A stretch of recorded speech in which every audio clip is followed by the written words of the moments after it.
আমি আপনাদেরকে পরামর্শ দিই, যদি কেউ টেনশন ফ্রি লাইফ লিড করতে চান, এখন আমাদের এই পরিবার, সমাজ, অর্থনীতি, ব্যক্তি জীবন, রাষ্ট্রীয় জীবন একটা টেনশন না, একটা চাপ, মানসিক চাপ, টেনশন, উদ্বিগ্নতা সব জায়গায় না। টেনশন ফ্রি লাইফ লিড করতে চাইলে বেশি বেশি দরুদ পড়তে হয়। কি করতে হয়? দরুদ পড়তে হয়। বলতে হয় আল্লাহুম্মা সাল্লি আলা মুহাম্মাদ ওয়া আলা আলি মুহাম্মাদ কামা সাল্লাইতা আলা ইব্রাহিম ওয়া আলা আলি ইব্রাহিম ইন্নাকা হামিদুম মাজিদ। এরপরে পরের অংশটুকু যেটা আপনারা নামাজে পড়েন, এই নামাজে যেটা পড়েন এটা হলো দরুদে ইব্রাহিম। কি নাম? দরুদে ইব্রাহিম। এখন কেন দরুদে ইব্রাহিম সেটা আমি একটু পরে ব্যাখ্যা করছি। এই দরুদটা সবচেয়ে সেরা দরুদ।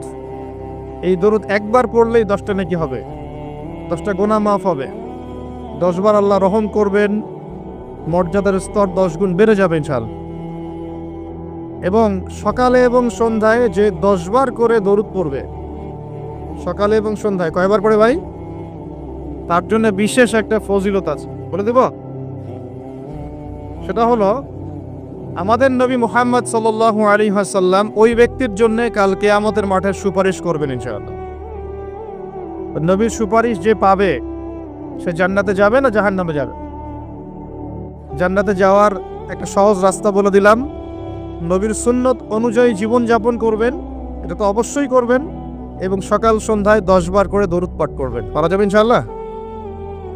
আমি লেকচার দিলে কিছু ওয়াদা নেই, আসবো, আলোচনা করব, চলে যাব, এটা হলো কিছু কিছু ওয়াদা করবেন, নিয়াত করবেন, 1 বছরের জ্ঞানের খোরাক নেবেন, 1 বছর আমল করবেন, ইনশাল্লাহ পরের বছর আবার দেখা হবে।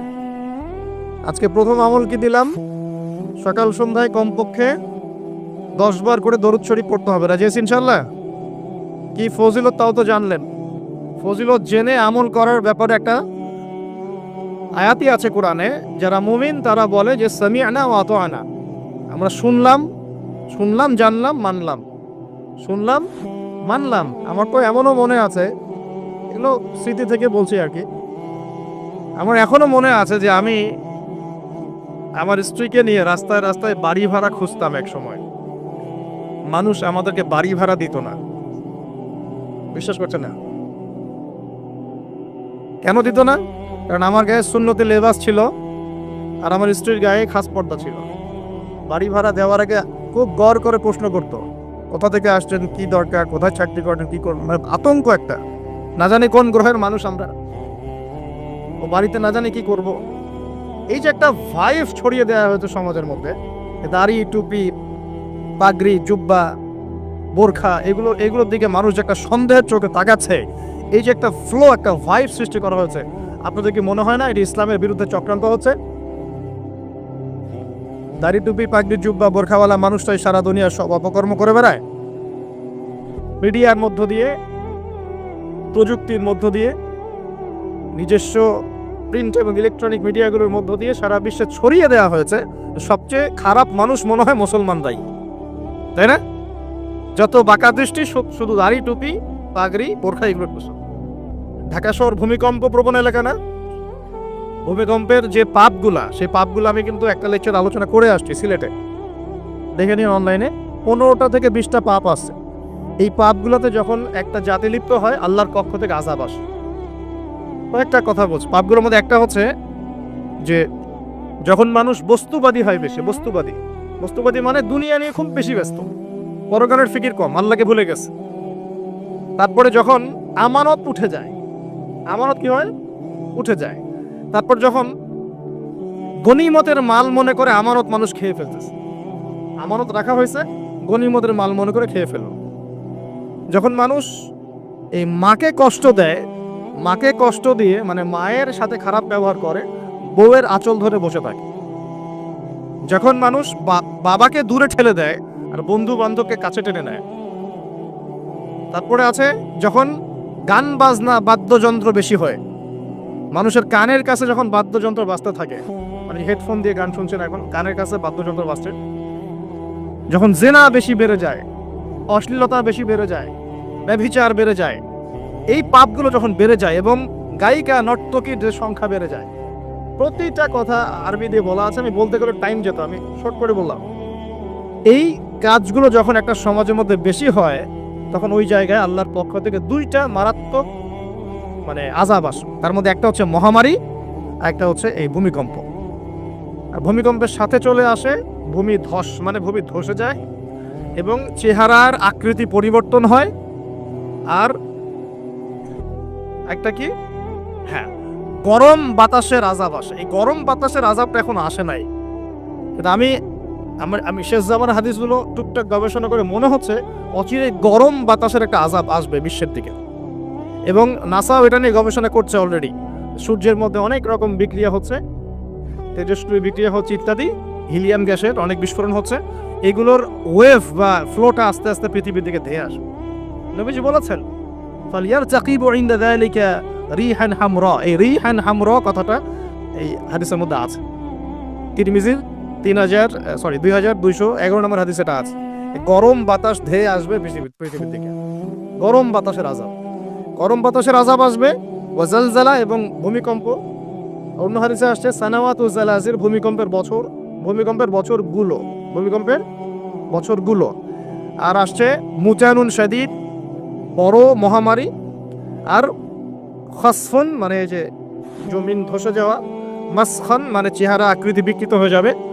আর কজফান একটা আছে, কজফান মানে পাথরের বৃষ্টি বর্ষিত হবে। এই আযাবগুলো কখন আসে? এই পাপগুলোতে মানুষ যখন লিপ্ত হয়। আর আমাকে বলেন দেখি, এই পাপগুলোতে আমরা কম বেশি লিপ্ত আছে কি নাই? বড় বড় বস্তুবাদী শহরগুলোতে এই পাপগুলো বেশি না? এখানে মানুষ ওই হাদিসের উপর আমল করছে। এখন কোন হাদিস? নবী সাল্লাল্লাহু আলাইহি ওয়াসাল্লামের ইন্তেকালের 80 থেকে 85 দিন আগে একটা হাদিস তিনি বলে গেছে, একদম শেষের দিকে, জীবনের শেষের দিকে। ওই হাদিসটাকে বলে হাদিসে জিবরিল। কি বলে? নবীজিকে জিবরাইল আলাইহিস সালাম মানুষের রূপ ধরে এসে জিজ্ঞাসা করেছিলেন যে কিয়ামত কবে হবে। নবীজিকে জিবরাইল আলাইহিস সালাম মানুষের রূপ ধরে সবার সামনে জনসমক্ষে এসে জিজ্ঞাসা করেছেন কিয়ামত কবে হবে। নবীজি বলছেন মাত্র দুটো আলামত বলেছেন। কয়টা ভাই? দুইটা। একটা হচ্ছে আনতালিদাল আমাতু রাব্বাতুহা, দেখবে যখন দাসী মনিবকে জন্ম দিচ্ছে। দাসী মনিবকে জন্ম দিচ্ছে মানে কি? সমাজের ন্যায় অন্যায়, হক বাতিল, হালাল হারাম, এই যে মানদণ্ড সব উল্টে যাবে। হালাল হবে হারাম, হারাম হবে হালাল, ন্যায় হবে অন্যায়, অন্যায় হবে ন্যায়, হক হবে বাতিল, বাতিল হবে হক, জায়েজ না জায়েজ, না জায়েজ জায়েজ। হ্যাঁ, মানুষ এই মানদণ্ড চেঞ্জ করে না এখন। বুঝতে পারছেন না মনে হয়? এখন সমাজের সত্য মিথ্যা, ন্যায় অন্যায়ের মানদণ্ড কি কোরআন সুন্নাহ এখনো টিকে আছে? এখন মানুষ নিজে যেটা ন্যায় মনে করে সেটাই ন্যায়, নিজে যেটাকে অন্যায় মনে করে সেটা অন্যায়, নিজে যেটাকে ভালো মনে করে সেটা ভালো, নিজে যেটাকে খারাপ মনে করে সেটা খারাপ। আল্লাহ যেটাকে হালাল করে দিয়েছেন মানুষ হারাম করে নিচ্ছে, আল্লাহ হারাম করে দিয়েছেন মানুষকে হালাল করে নিচ্ছে। হচ্ছে কি না এগুলা? এই যুগ চলে আসে নাই যে দাসী মনিবকে জন্ম দিচ্ছে না? মানে মানদণ্ড উল্টে গেছে। আমার কথা কি বুঝতে পারেন? মানদণ্ড উল্টে গেছে। জিনিস ভালো মন্দের, ন্যায় অন্যায়, হক বাতিলের মানদণ্ড উল্টে গেছে। বলেন তো সত্য মিথ্যার মানদণ্ড কি? আমার বুদ্ধি না আল্লাহর ওহী? কোনটা? সত্য মিথ্যা, ন্যায় অন্যায়, হক বাতিলের চূড়ান্ত মানদণ্ড কি? আমার বুদ্ধি নাকি আল্লাহ পাকের কোরআন সুন্নাহ? কোনটা? কিন্তু সমাজে কি সেটাই বাস্তবায়িত আছে 100%? 50% কি আছে? তো এই সমস্যাটা কি চলছে কিনা? তার মানে কি আমাদের এই বড় আলামতটা আমরা দেখছি কিনা?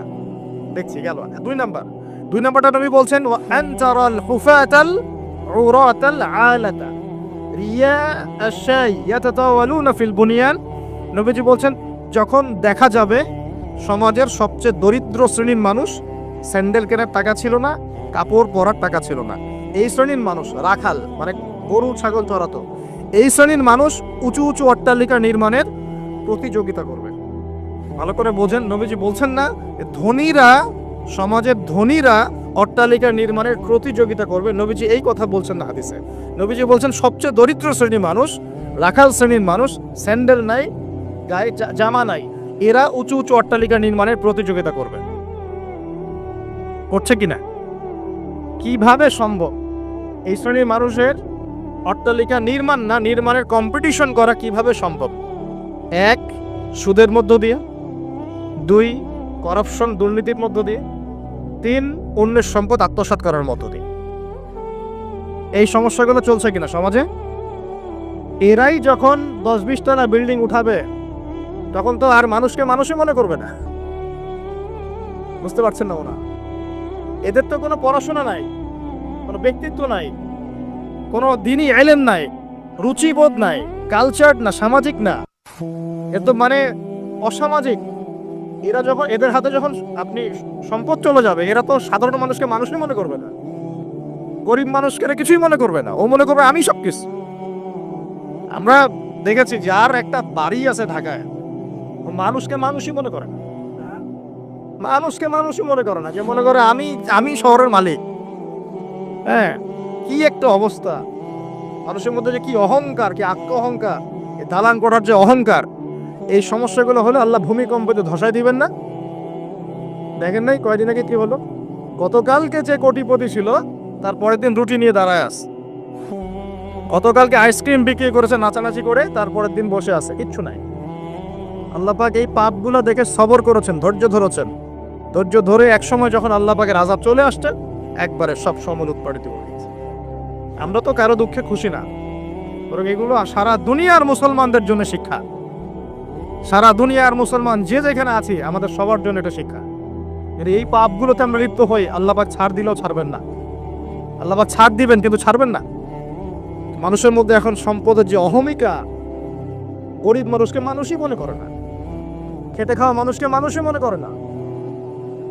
রিক্সাওয়ালা, যারা নিম্নবিত্ত, নিম্ন মধ্যবিত্ত, চা বিক্রি করে, পানের দোকান করে, হালাল খায়, কৃষক, এই মানুষগুলোকে এখন বড়লোকরা মানুষই মনে করে না। যাকাত তো দেয়ই না, যাকাত তো তার উপরে ছিল ফরজ, ওই যাকাত তো দেয়ই না যে এই খাবার তার কাছে পৌঁছাবে। উল্টা কিভাবে তাদের সম্পদ লুটে পুটে খাওয়াতে সেই বোধ। আবার দিলেও যে কত শর্ত, বাপরে বাপ। তো কিছুটা মনের কষ্ট থেকে বললাম কথাগুলো আর কি, যে আসলে আপনি যখন কোরআন এবং সুন্নাহর জ্ঞানী হবেন না, তখন অন্যকে সম্মান দিতে পারবেন না। আমরা বড় বড় স্লোগান দিই যে অমুক অমুকের সেবক, অমুক অমুকের সেবক। আসলে সেবা সত্যিকার অর্থে করছি? আল্লাহ পাক তার রাসূলের মাধ্যমে জানিয়েছেন, এই হাদিসটা একটু শোনেন তারপর সামনে যাই। আল্লাহ পাক তার রাসূলের মাধ্যমে আমাদেরকে জানিয়েছেন, শোনো, আলা কুল্লুকুম রাইন, তোমাদের প্রত্যেকে হচ্ছে দায়িত্বশীল। তোমাদের প্রত্যেকেই দায়িত্বশীল। কেউ পরিবারের দায়িত্বশীল, কেউ ব্যবসা প্রতিষ্ঠানের দায়িত্বশীল, কেউ তোমার চাকরির প্রতিষ্ঠানের দায়িত্বশীল, কেউ সামাজিক দায়িত্বে আছো, কেউ প্রশাসনে, কেউ পররাষ্ট্র ইত্যাদি। তোমাদের প্রত্যেকেই দায়িত্বশীল। কুল্লুকুম রাইন ওয়া কুল্লুকুম মাসউলুন আন রাইয়াতি, এবং তোমাদের প্রত্যেককে যার যার দায়িত্ব সম্পর্কে আল্লাহ কিয়ামতের মাঠে জিজ্ঞাসা করবে। আমরা কি উত্তর দেওয়ার জন্য প্রস্তুত আছি ভাই? সবার আগে আমি দেখি, আমি আমার উপর দায়িত্বশীল না? মনে করেন আমি বা আমাদের মতো যারা আছেন, যারা দায়ী ইলাল্লাহ, আলেম ওলামা, যারা উম্মার জন্য ভালো চিন্তা করেন, জনগণকে পথ দেখানোর চেষ্টা করেন, তাদের উপর সবচেয়ে বড় আমানত হচ্ছে কোরআন এবং হাদিস। তাদের উপর সবচেয়ে বড় আমানতটা কি? কোরআন এবং সুন্নাহ, এই জ্ঞানটাকে সত্যটাকে স্পষ্ট করে দেওয়া, এইটার আলোকে সত্য মিথ্যাকে স্পষ্ট করে দেয়া। কতজন মানুষ এই কাজটা করতেছে? কেউ হিকমাত দোহাই পেরে সত্য মিথ্যা স্পষ্ট করে না, কেউ চাকরি চলে যাবে এই ভয়ে সত্য কথা বলে না, কেউ আমার এই হবে সেই হবে কত কি চিন্তা করে সত্যের সাথে মিথ্যা তালগোল পাকায় সময় পার করতেছে। ওয়াজ মাহফিল বাংলাদেশের দিন প্রচারের একটা অন্যতম প্ল্যাটফর্ম। সারা দেশে মনে হয় প্রতিদিন 100-200 মাহফিল হয় কি না? কিন্তু আপনি দেখবেন প্রচুর মাহফিল, অহেতুক গাল গল্প, কেচ্ছা কাহিনী, টাইম নষ্ট করা। হয়তো একজন আয়োজন করেছে, ওদের টার্গেট আমি টাকা কালেকশন করব, আর বক্তাও এখানে সুযোগ নিবে, কালেকশনে এত পার্সেন্ট আবার, ঠিক আছে? তারপরে জনগণও আসবে, কেউ আসছে ভিডিও করতে, কেউ সেলফি উঠাইতে, কেউ এটা কেউ সেইটা, ওদিকে চানাচুর খাচ্ছে, ওদিকে মেলা লাগছে, এরকম দেখেন। এক একজন এক এক উদ্দেশ্য। আসলে উদ্দেশ্য কি আমার এখানে? উদ্দেশ্য হবে আমি আল্লাহর দ্বীনের সত্য কথাগুলো কোরআন সুন্নাহর মানদণ্ডে যাচাই বাছাই করে যুগোপযোগীভাবে জনগণের বুঝ অনুযায়ী তাদেরকে বুঝিয়ে দিয়ে আসবে। জনগণ কি করবে? অডিয়েন্স, তারা এখানে আসবে একটা নিয়াতে, আমরা কোরআন সুন্নাহ শুনবো, কোরআন সুন্নাহর কথাগুলোকে মেলাবো, যাচাই করব, যদি কোরআন সুন্নাহর সাথে মিলে যায় আমি গ্রহণ করবো, যদি বক্তার কথা কোরআন সুন্নাহর সাথে না মেলে আমি নিব না। আমি কেন? যত বড়ই বুজুর্গ বক্তা আসুক না কেন, আলেম আসুক না কেন, কোরআন সুন্নাহর সাথে যদি তাদের কথাগুলো মিলে না যায়, সেই কথা কখনোই আপনি গ্রহণ করবেন না। করবেন? কখনো কখনো কেউ অজ্ঞতাবশত এমন কথা বলতে পারে যেটা কোরআন সুন্নাহয় নাই। এটা যদি অজ্ঞতাবশত হয় তাহলে সে জ্ঞান অর্জন করলে আপনাকে শুধরে দিবে ইচ্ছা।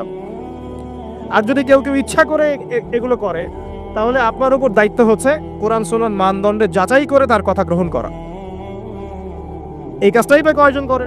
শ্রোতাদের মধ্যে অনেকে আসছি বক্তাকে একবার দেখবো, চলে যাও। কেউ আসছে সেলফি উঠা, কেউ মোবাইলে ছবি তুলবে, কেউ ভিডিও করবে। প্রতিটা কাজের উদ্দেশ্য কি? আমাদের দিনই কাজের উদ্দেশ্য হবে এই কাজগুলোর ওসিলায় পরকালে আল্লাহর নাজাত যেন পাই ইনশাআল্লাহ, এবং দুনিয়াতে আল্লাহর দিন যেন এগিয়ে যায়, উপকৃত হয়। রিজিক, টাকা পয়সা, উন্নয়ন সবকিছু আল্লাহ পাকে দিবে ইনশাআল্লাহ। আল্লাহ দিবেন না? ইসলামপন্থীদের হাতেই সবচেয়ে বেশি রিজিক থাকবে ইনশাআল্লাহ। ইসলামপন্থীদের হাতেই সবচেয়ে বেশি সচ্ছলতা থাকবে ইনশাআল্লাহ। আর আগামীতে যে দিন আসতে যাচ্ছে, যে অর্থনৈতিক সংকটময় বিশ্ব আসতে যাচ্ছে, এই সময় যে কোরআন সুন্নাহর আলোকে ইকোনমিক্স ঢেলে সাজাবে, সেই পার পাবে, অন্য কেউ পার পাবে না। বিশ্বাস করছেন না? দেখে নিয়ে যাকাত যদি এখনো চালু না হয়, তাহলে গরিব মানুষের পেটে এবার লাথি মারা হবে সামনে। দেখে নিয়ে যাকাত চালু করতে হবে। খালি কোটি কোটি টাকা প্রতি মাসে মাসে কামাই করব, যাকাত দিব না, এটা বাদ দিয়ে দেন। যাকাত যে দিবে না সেও বিপদে পড়বে, যাকাত যাকে দেয়া হবে না তারও অর্থনৈতিক মন্দা শুরু হলো। যাকাত আল্লাহ পাক দিয়েছেন কোরআনের অর্থনীতি মানে যাকাত। কোরআনের অর্থনীতি মানে ব্যবসা। কোরআনের অর্থনীতি মানে সাদাকা। কোরআনের অর্থনীতি মানে কৃষিভিত্তিক অর্থনীতি। এই পুরো বিষয়গুলোর মধ্যে সারা বিশ্বের অর্থনীতি পড়ে যায়। কিন্তু এখন আমরা এগুলো সব না হলেও অনেকগুলো অংশই সরিয়ে দিয়ে সুদ চালু করে এটা দিয়ে খাচ্ছি আর কি। সুদের পরিণাম ধ্বংস হবেই হবে, আজকার কালো সুদ ধ্বংস হবেই হবে। সারা দুনিয়া এখন দেখছে যে সুদ কিভাবে ধ্বংস হয়। সারা দুনিয়া এখন দেখছে সুদ কিভাবে ধ্বংস হবে। মনে রাখবেন, এর ফলে শুধু এক শ্রেণীর মানুষই লাভবান হবে। কোন শ্রেণী? যারা বুর্জোয়া শ্রেণী, যারা পুঁজিবাদী শ্রেণী, যারা ধনিক শ্রেণী, যাদের হাতে সম্পত্তি কুণ্ঠিগত থাকবে, এরা হয়তো পার পেয়ে যাবে এই দুনিয়াতে। কিন্তু মধ্যবিত্ত শ্রেণী আর নিম্ন মধ্যবিত্ত শ্রেণীর জীবনে এমন দুর্ভোগ নেমে আসবে সামনে, দেখে নিন কি হয়। সুদের পরিণতি হচ্ছে ধ্বংস। সুদের পরিণতি মানেই ধ্বংস। সুদ যখন চালু হবে তখন আল্লাহ পাক কোরআনে বলছেন, ও যে ব্যক্তি সুদ খেলো সে যেন আমার এবং আমার নবীর সাথে যুদ্ধ করলো। একটা বলি তাহলে বুঝবেন। সূরা বাকারায় 279-80 এর দূর দিকে আছে, 79-80 আছে। আল্লাহ পাক বলছেন, ইয়া আইয়ুহাল্লাযীনা আমানু, হে মুমিনগণ, ইত্তাকুল্লাহ, তোমরা আল্লাহকে ভয় করো। আল্লাহর কথা সহজ না? তোমরা আল্লাহকে ভয় করো। ওয়াযারু মা বাকিয়া মিনার রিবা, সুদ ছেড়ে দাও। সুদের অবশিষ্ট অংশ ছেড়ে দাও মানে সুদ ছেড়ে দাও। ওয়া ইল্লাম তাফআলু, যদি তোমরা সুদ না ছাড়ো, ফাআযানু বিহারবিন মিনাল্লাহি ওয়া রাসূলিহি, তাহলে আল্লাহ এবং তার রাসূলের সাথে যুদ্ধের ঘোষণা শুনে রাখ। কার কথা এটা? আমি বানিয়ে বললাম? আপনার কিতাব। এই কিতাব আপনার বাসায় নাই? আপনি কি এই কিতাবের জন্য জীবন দিতে চান না? যখন এই কিতাবকে কেউ অবমাননা করে, আপনার তো গা জ্বলে, হৃদয় রক্তক্ষরণ হয়। কয়েকদিন আগে ওই যে সুইডেন না ডেনমার্ক, হ্যাঁ, আমি নামও ভুলে গেছি, ভুলে যাওয়াই ভালো। এগুলো মনে রাখাই খারাপ, কারণ এদেরকে মনে রাখে কি হবে। তো সেখানে কোরআনকে অবমাননা করেছে, কোরআন পুড়িয়ে দিয়েছে, পরে দেখেছেন তো, তখন আপনার খারাপ লাগে নাই? একটু খারাপ লাগে নাই ভাই? কষ্ট হয় নাই? যদি সে আপনার ছেলে হতো, আপনি কি করতেন বলেন? আপনার ছেলে যদি কোরআন পড়িয়ে দিত, কি করতেন?